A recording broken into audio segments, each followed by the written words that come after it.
En Maine, el artista David, su esposa Stephanie y su hijo de 8 años Billy se refugian en el sótano durante una fuerte tormenta eléctrica que deja muchos daños a la mañana siguiente. Al revisar la propiedad, descubren que un árbol del vecino Brent dañó su cobertizo para botes y también ven una extraña niebla sobre el lago que parece venir de la montaña, aunque no le dan importancia. David va con Brent para hablar del seguro y se entera de que el auto de su vecino también fue aplastado por un árbol. Brent le pide que lo lleve al pueblo y van juntos con Billy en el asiento trasero. En el camino ven vehículos militares pasando a toda prisa. Llegan al supermercado lleno de gente por la tormenta cuando de pronto escuchan sirenas. Policías y bomberos cruzan frente a la tienda. En ese momento, un hombre mayor llamado Dan entra con la nariz ensangrentada gritando que hay algo en la niebla y que se llevó a un joven y pide que cierren las puertas. La gente cree que está loco hasta que un hombre sale, intenta subir a su auto y se escuchan sus gritos mientras la niebla rodea el lugar. Así que todos deciden cerrar el supermercado.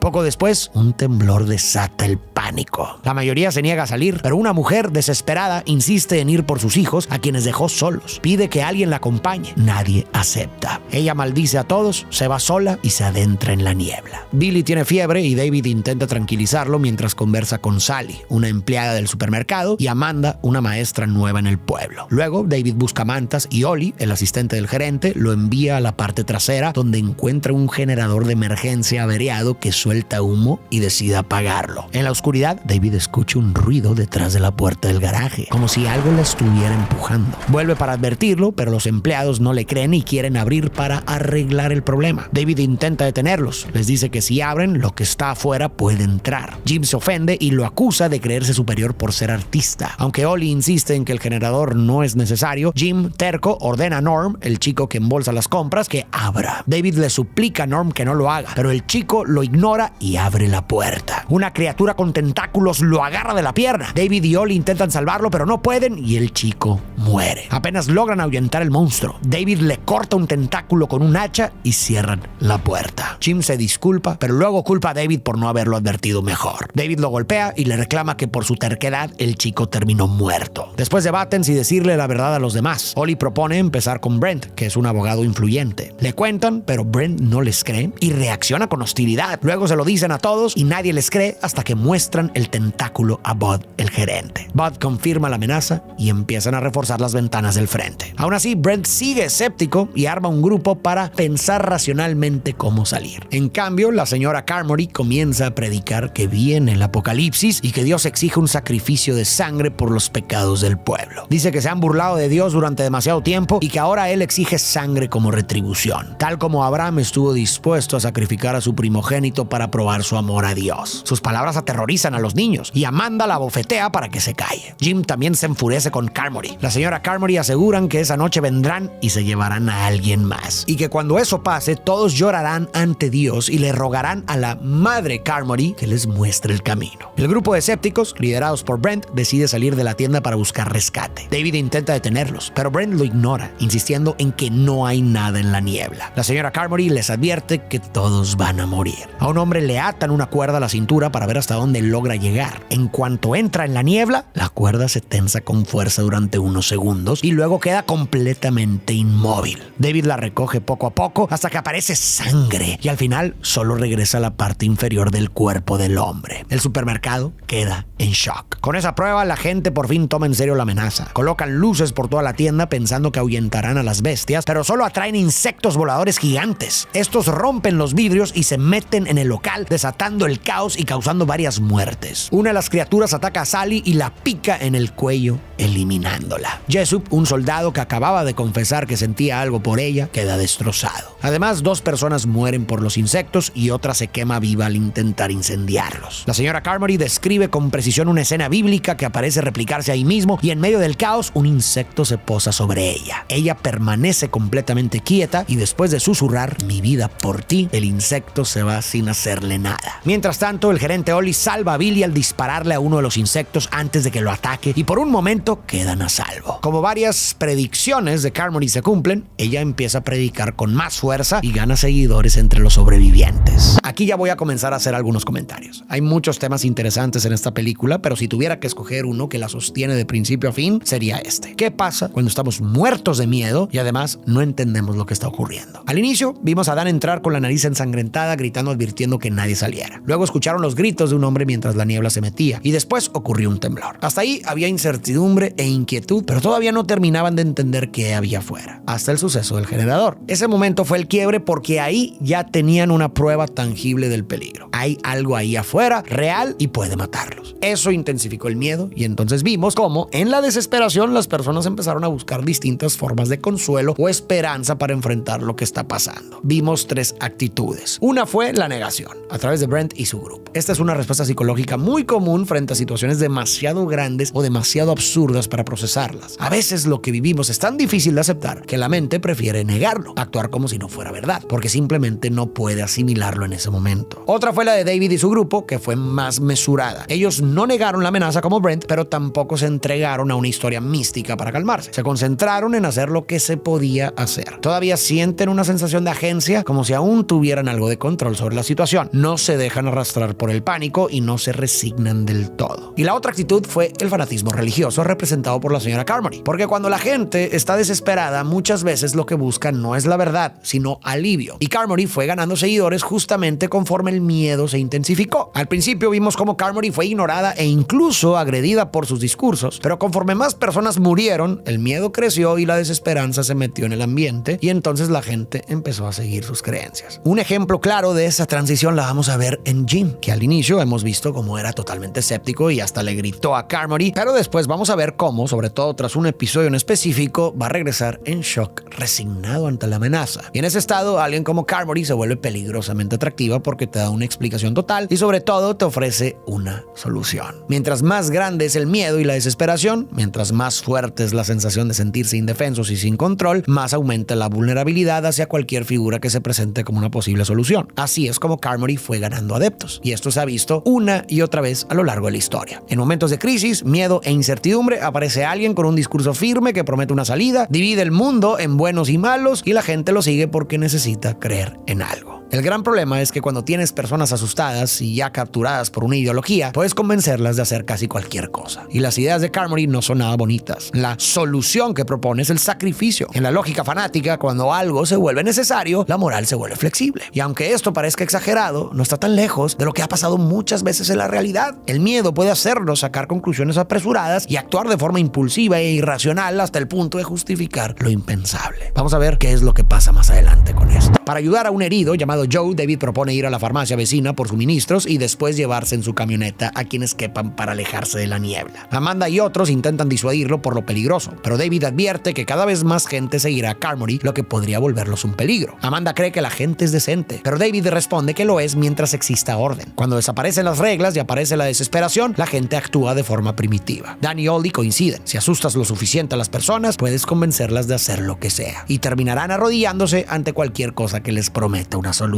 David concluye que su prueba será ir a la farmacia antes de decidir qué hacer. David deja a Billy con Amanda y cuando están por salir, Carmody intenta frenarlos con otro sermón sobre el castigo de Dios. Le dice a Bobby, el hermano del herido Joe, que morirá allá afuera. Luego critica el orgullo de David, diciendo que esa arrogancia fue lo que atrajo la furia de Dios desde el principio. De pronto, Irene, una ex maestra, le lanza una lata y le grita que cierre la boca. El grupo se interna en la niebla y llega rápido a la farmacia. Adentro, el silencio los tranquiliza por un momento, pero pronto descubren un nido de arañas gigantes y cadáveres humanos usados como incubadoras. Un soldado agonizante susurra "lo siento" antes de morir y de que las arañas salgan de su cuerpo. Las arañas atacan y eliminan a 2 hombres con su telaraña ardiente, entre ellos a Bobby. Al retirarse, Dan apuñala a otra araña en la salida y logran volver al supermercado. Carmody aprovecha el fracaso para ganar más seguidores, prometiendo protección contra la ira de Dios. Jim, que regresó en shock después del episodio de la farmacia, se une a Carmody. David y los demás discuten qué hacer. Amanda coincide en que prefiere morir intentando escapar que quedarse. David quiere hablar con los soldados, convencido de que saben algo por el "lo siento" del soldado en la farmacia. Cuando buscan a los otros soldados encerrados en el supermercado, descubren que 2 se autoeliminaron. Al confrontar al tercero, Jessup revela que en la base había un proyecto gubernamental para explorar otras dimensiones y que quizás abrieron un portal de donde entraron las criaturas. Jessup dice que él no sabía nada, que solo repite lo que escuchó de otro soldado. La señora Carmody lo llama Judas y lo culpa de haber soltado a las bestias del infierno. Sus seguidores, enfurecidos, lo apuñalan y por orden de Carmody lo ofrecen como sacrificio. Lo expulsan del supermercado y una criatura gigante parecida a una mantis religiosa lo devora. Con esto que le hicieron al teniente agente Jessup, ha quedado claro cómo el miedo ha llevado a la gente del supermercado a actuar de forma irracional y a hacer cosas impensables. Creo que ahí está uno de los mensajes más fuertes de la película. Sí, hay criaturas monstruosas en la niebla y sí representan una amenaza real, pero lo verdaderamente aterrador ha sido lo rápido que el miedo los ha ido deformando por dentro. Los ha vuelto desconfiados y agresivos. Han empezado a ver al otro como enemigo. Y ahí el monstruo ya no está afuera, está adentro. Y ese es el que más miedo da. La película nos ha mostrado lo fácil que es perder la humanidad cuando el miedo toma el control. Y la verdad es que nadie está completamente a salvo de eso. No solo los fanáticos caen ahí. Sobran ejemplos de cómo gente común puede cruzar esa línea cuando el miedo se vuelve insoportable y la esperanza se agota. Por eso es importante aprender a detenernos antes de reaccionar desde el miedo. Cuestionar discursos que prometen soluciones absolutas. Desconfiar de narrativas que necesitan un enemigo claro para funcionar. Y sobre todo, cuidar la capacidad de ver al otro como humano, incluso en momentos de crisis. Esa noche, Billy le pide a David que le prometa que no dejará que los monstruos se lo lleven. A la mañana siguiente, David y su grupo, Amanda, Billy, Ollie, Bud, Irene, Dan y otros 2, se preparan para huir de la secta que se ha formado. Intentan salir mientras todos duermen, pero Carmody los detiene. Dice que es una profeta y que Dios exige un sacrificio. Pide a Billy. Sus seguidores se le van encima y en medio del caos, Ollie le dispara a Carmody,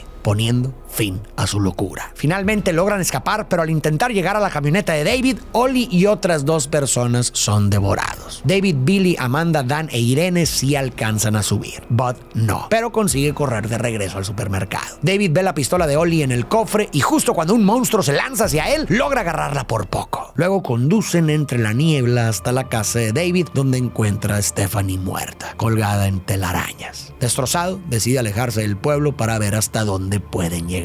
En el camino pasan junto a varios autos abandonados y ven una bestia enorme de 6 patas. Manejan durante horas hasta que, inevitablemente, se quedan sin gasolina. Atrapados en la niebla y con ruidos aterradores acercándose, David saca la pistola y les hace entender, sin decir mucho, que quizás sería mejor morir por su propia mano antes que caer en algo peor. Pero al contar las balas, se da cuenta de que falta una. Entonces decide que él será el único que se quede con vida y con el corazón hecho pedazos, les dispara a su hijo y a los otros 3 sobrevivientes. Después baja del auto gritando de dolor, pidiendo que las criaturas vengan por él. Pero en ese momento, la niebla empieza a disiparse. Aparece una columna blindada del ejército de Estados Unidos, eliminando a las criaturas y recuperando el control. En uno de los camiones, David alcanza a ver a la mujer que al principio salió a buscar a sus hijos. Cuando entiende que eliminó a su hijo y a los demás para nada, David solo puede gritar completamente destrozado. Este es, sin duda, uno de los finales más polémicos, brutales, desgarradores y conmovedores del cine, así que vale la pena detenernos a explorar algunas interpretaciones. La primera tiene que ver con la señora Carmody. Yo sé que prácticamente todos la odiamos, pero hay una teoría posible, incómoda, pero bastante interesante. ¿Y si Carmody, en cierta forma, estaba en lo correcto? Si repasamos todo lo que profetizó, sorprende lo mucho que se cumplió. Predijo que las criaturas vendrían por la noche y se llevarían a alguien, y así ocurrió. Predijo que Bobby moriría al salir rumbo a la farmacia, y también ocurrió. Habló del sacrificio de Abraham, la disposición de Abraham de sacrificar a su hijo Isaac para probar su fe, y aseguró que, para que todo terminara, era necesario sacrificar al hijo de David. Y al final, David terminó eliminando a su hijo, y justo después la niebla desapareció. Ahora, para reforzar esta teoría, hay que tomar en cuenta la influencia de El Bosco, el pintor famoso por sus representaciones macabras, oníricas y casi surrealistas del infierno, dentro de la obra original de Stephen King. En la obra original, David describe a una de las criaturas como si hubiera salido de uno de los murales infernales del Bosco, y luego compara el discurso de Carmody con horrores sacados de Doré, Jonathan Edwards y el propio Bosco. Es decir, Stephen King usa a El Bosco como una referencia directa para el tono y el tipo de terror que está construyendo. Dicho esto, vale la pena mirar algunas de esas pinturas infernales del Bosco como un lente para reinterpretar la historia. En el tríptico de El Jardín de las Delicias, quizá la obra más compleja y enigmática del Bosco, el panel final, conocido como El Infierno, muestra una visión brutal de lo que les espera a los seres humanos como consecuencia de los pecados capitales. Predominan los colores oscuros, especialmente negros y rojos, para retratar un inframundo sin vida. Se ven figuras humanas aplastadas, apuñaladas violadas, torturadas y devoradas por criaturas extrañas, como las que vemos en la película. El sermón apocalíptico de la señora Carmody, centrado en la idea de que la ira de Dios cae sobre el mundo por sus pecados, se parece mucho a ese infierno que pinta el Bosco. Además, la manera en que la gente murió en la película, siendo arrastrada y desgarrada violentamente, resuena bastante con la violencia retratada en esa obra. Por otro lado, en la obra El Juicio Final, el Bosco retrata ángeles caídos del cielo transformados en criaturas monstruosas, mientras Adán y Eva son expulsados y perseguidos hacia un bosque oscuro para ser juzgados por sus pecados antes de descender al infierno, donde los condenados son brutalmente castigados. De nuevo, estas imágenes se prestan muchísimo para leer The Mist o La Niebla desde ese lente. Los monstruos que aparecen entre la niebla podrían interpretarse como criaturas caídas, y todos los que se atreven a salir del supermercado parecen cruzar hacia una especie de territorio de juicio. Recordemos también cómo Carmody criticó el orgullo de David, y el orgullo en la tradición cristiana es un pecado capital. La Biblia incluso plantea que Satanás fue expulsado del cielo por su orgullo. Si miramos la historia desde este lente, el castigo final de David, perder a su hijo y descubrir que su acto fue inútil, podría interpretarse como una consecuencia de ese pecado. Un castigo perfectamente bosquiano. Ahora, esta teoría sobre la señora Carmody y la lectura bosquiana es bastante interesante y entretenida, pero la verdad yo me quedo con otra idea, más en la línea de lo que hemos venido hablando sobre el miedo y la desesperación. Para llegar ahí, primero quiero contarte el final original de la novela, que es muy diferente al de la película. En el libro de Stephen King, David logra escapar del supermercado, pero en lugar de tomar la decisión extrema del final cinematográfico, prende la radio y cree escuchar una voz que dice una sola palabra: Hartford. Entonces piensa que Hartford, Connecticut, podría ser una zona segura y decide dirigirse hacia allá. Y la novela termina con David narrando: voy a dormir ahora, pero antes voy a besar a mi hijo y susurrarle 2 palabras al oído. 2 palabras que suenan un poco parecido. Una es Hartford, la otra es esperanza. Es un final abierto, pero con luz, muy diferente al de la película. Y lo curioso es que Stephen King en una entrevista dijo que le encantó el final que Frank Darabont hizo para la película, e incluso comentó que le habría gustado darle ese mismo final a su propia obra. Entonces la pregunta es,